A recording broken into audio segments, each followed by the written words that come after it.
It was a scary weekend for many in central Alabama as communities face deadly storms and tornadoes. This is debris flying here in Pickens County. Just incredible to see that there. And we'll show you some of the aftermath in Gordo coming up in just a bit. Well, thanks so much for joining us. I'm Sarah Killian here with meteorologist Taylor Sorello. Taylor, the National Weather Service has confirmed multiple tornadoes from Saturday. I know you and Jason were up here this weekend, very busy. And you and I were just talking, so many folks heeded the warning from these storms. It was so good to see so many folks take this seriously. We had lots of reporters out in the field showing us just how crowded those shelters were. So thank you all at home for taking this weather threat seriously, having that plan ready to go and putting it into action. We'll get more damage surveys in throughout the rest of the day. The National Weather Service working really hard on those, and we'll keep updating that as those come back in. But we do have to talk about some more weather on the way. Now, I want to preface this with it is not going to be anything like the weather we dealt with over the weekend. That was a high risk. It was an alert day. It was level 5 out of 5. We have a very low chance for a few strong storms late Wednesday night into early on Thursday. And with this, we're looking at a line of storms moving in. There could be a few storms that briefly produce damaging winds or some hail, and we have a very low tornado threat with this next system. With that being said, we want you to take it seriously. We do have impact days on Wednesday and Thursday. That's when the weather could impact your normal routine, so late Wednesday night. And this is what we look like over the next couple of days. So for today, beautiful. Tomorrow, warmer. We're going to be in the 70s. It's going to feel very spring-like. Wednesday is when we do see that risk of a few storms. It's going to be mainly late Wednesday night into early on Thursday morning. This is a level 1 out of 5. So bottom of the scale, low wind threat. Still worth watching, though, for west and northwest Alabama. We're going to walk through that threat of strong and severe storms Wednesday into Thursday, hour by hour, coming up in just a few minutes. All right, Taylor, thanks so much. Well, at least 40 people are dead, 3 here in Alabama after storms whipped through the Midwest and the Southeast over the weekend. Here's a look at some of that destruction left behind in Calera. Well, WVTM 13 was live with team coverage for more than 9 hours straight on Saturday as we saw 24 tornado warnings across central Alabama. That includes Gordo in Pickens County. During that time, 2 people were killed in Plantersville, which is in Dallas County, and another person died in Winterboro. In Talladega County, the old Winterboro High School heavily damaged in that storm. We want to show you some video here because pretty powerful stuff right here. You can see a school bus was thrown on top of the old school there. So that takes some very strong winds to do something like that.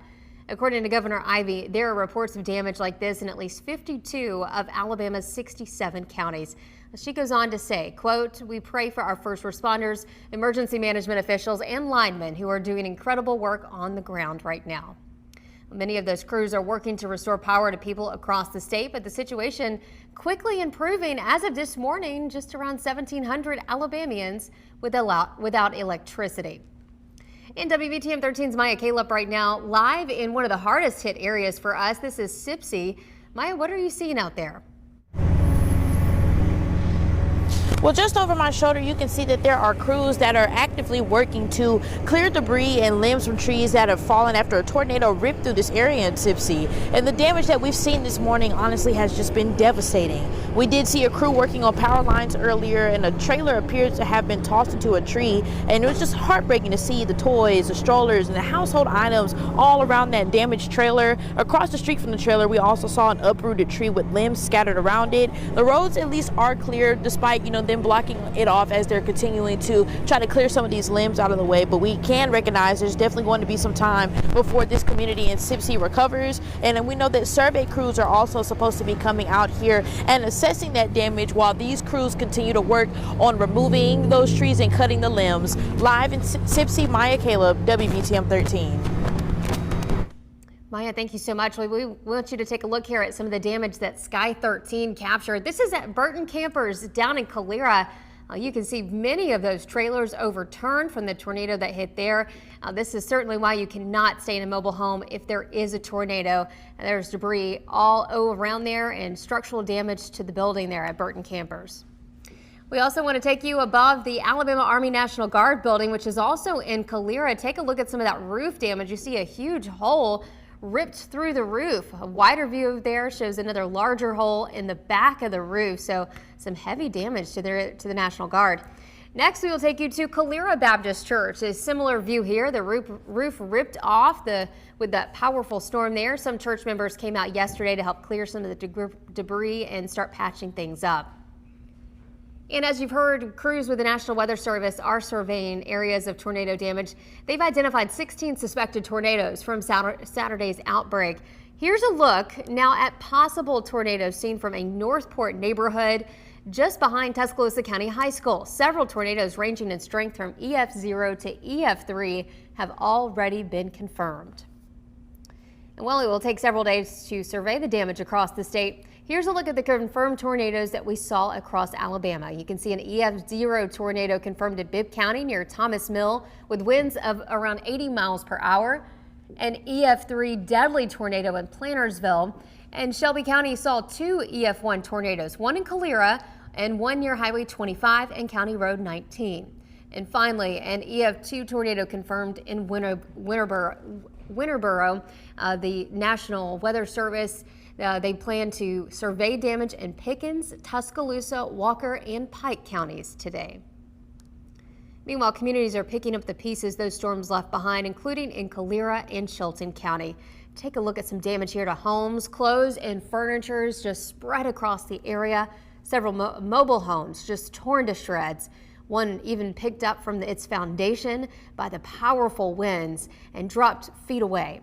Volunteers and organizations are stepping in to offer food and water, lining up to support those affected. One family in Shelby County telling us that they made it out just in time.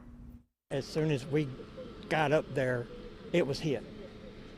And this room that you see right here, that's my bedroom. I would have been in that room because that's where I spend all my time.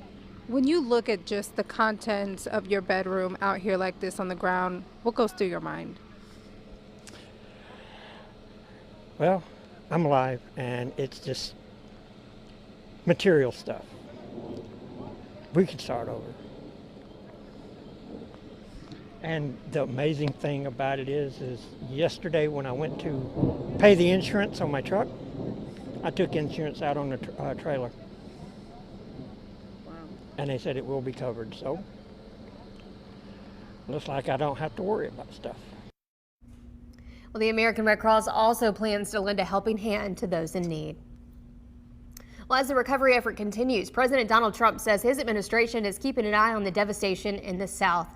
In a statement, the president says the National Guard has been deployed to assist in Arkansas. He also asked that you join his family in praying for everyone impacted by the terrible storms.